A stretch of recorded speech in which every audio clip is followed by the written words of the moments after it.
Hey there, it's Shauna. Welcome to your weekly astrology report for May 20th.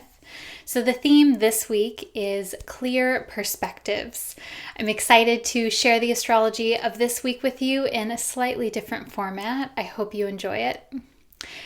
First thing that's happening is the Sun and Mercury are both going to move into the sign of Gemini. So the Sun and Mercury have been together in the sign of Taurus. So I'm calling this particular chunk of aspects keen insight, because Mercury is about thought, process, mind, the intellect, and the Sun is conscious awareness. The quote that I've chosen to embody the energy of this particular transit is by Malala Yousafzai. I hope I'm saying that right.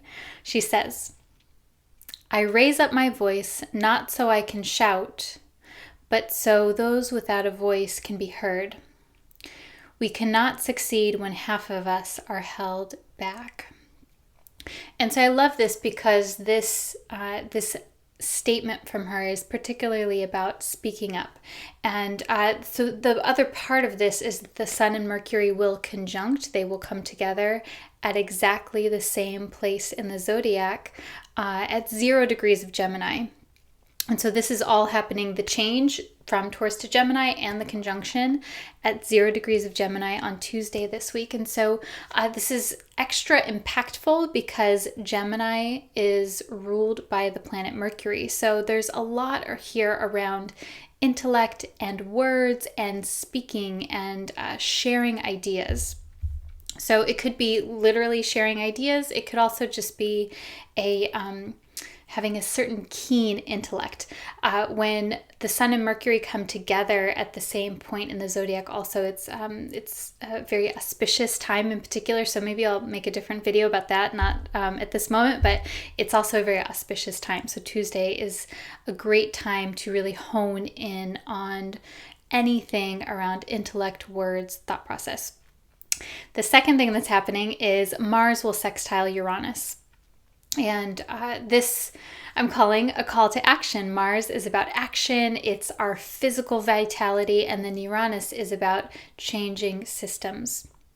The quote that I've chosen for this particular aspect is by Cher, the singer, actress. She says, women have to harness their power. It's absolutely true.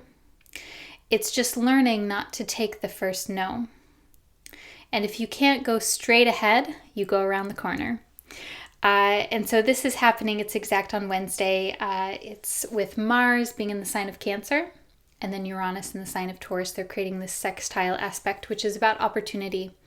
And I found this was appropriate, especially for Mars being in the sign of Cancer, because Mars is not known for being very strong and vital in the sign of Cancer.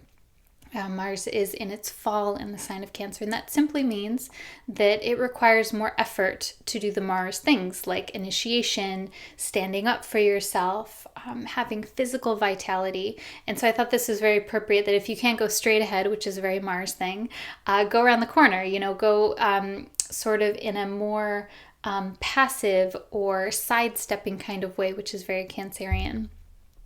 The last thing that's happening this week is the last quarter moon in Pisces. So this is exact Sunday, the 26th at 9:38 a.m. Pacific time. And it's at 5 degrees of Pisces. So last quarter moon is typically a time of negotiating with yourself. Whereas, the first quarter, when the moon is waxing, it's about negotiating with others, negotiating what you're going to do, because it's external activity. This, where the moon is waning, it's more of an internal flow. So it's more about negotiating with what you want to do, how, more inside of yourself. It's more about how you feel versus actions you're going to take.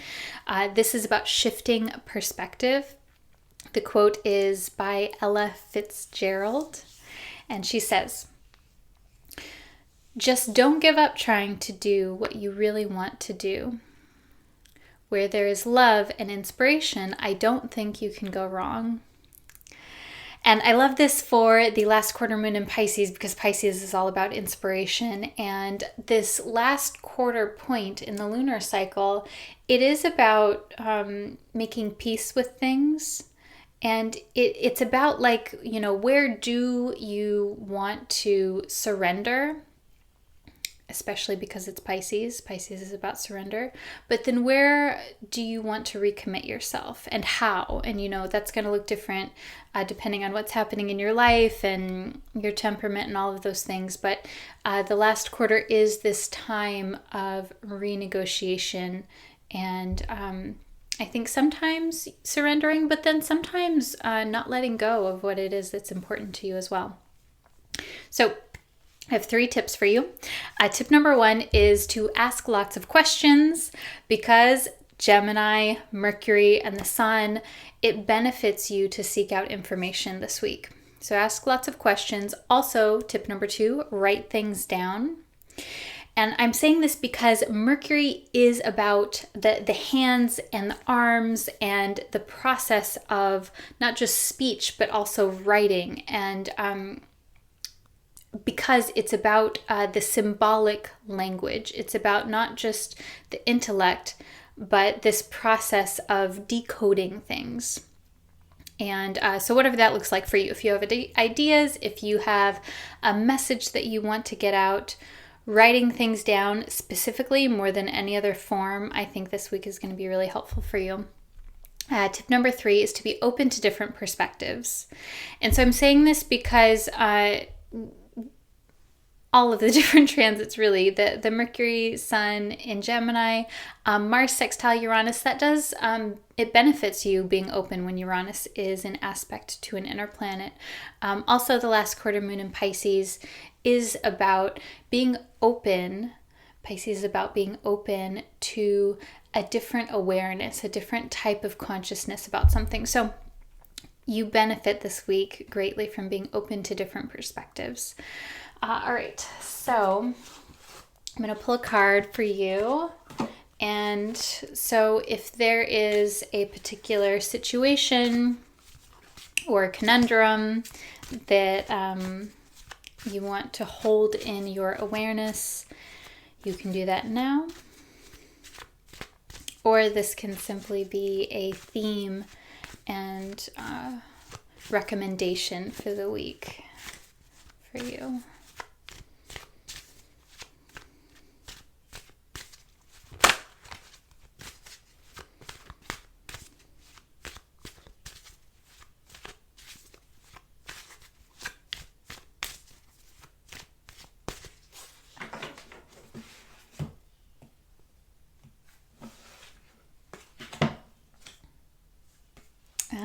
All right. So I pulled the Justice card.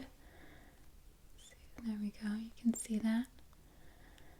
So this card is about balance, equanimity, and of course, justice. It's about things being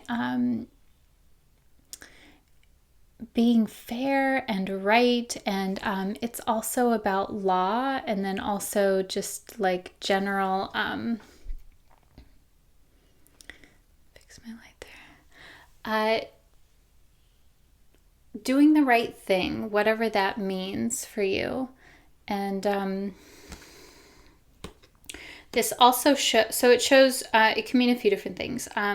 It's definitely a time where if you feel like things are not fair or just or balanced, it could be a sign that that is going to happen. It could also be a recommendation to make sure that you do things fairly, that you're not cutting corners, that that you're following integrity, and even more than that, I mean, maybe not so much integrity, but just like you're following the rules of the system that you're in. And you may not like those rules and that system, but when you follow the rules of the system, then you can actually get farther ahead sometimes than, bucking the system. And so that's what I take away from that. But I'm curious, what you think regarding that card as well, what speaks to you. All right, so that is your horoscope, your astrology report of the week. I hope that you like this. So a few different new fun things for you. If you, of course, I'm always on Instagram, so you can connect with me there more and follow me throughout the week at Neo-Feminine Astrology. I will be providing, now this is a new thing, show notes for this episode each week through Patreon. So if you remember the podcast that I co-hosted a little while ago, it's a similar idea as that, where the specific dates and times of all of the transits and notes from the tarot card, those are all in just like a 2-page sheet for you to follow from. So you can find that and some other cool stuff on patreon.com/neofeminine astrology. And then I'm also offering consultations on Sundays as well. So if you're interested in a more personal approach, you want some one-on-one time with me, that is the best way to get that. All right, that is all for now. I'm wishing you a wonderful week and sending lots of love. Namaste.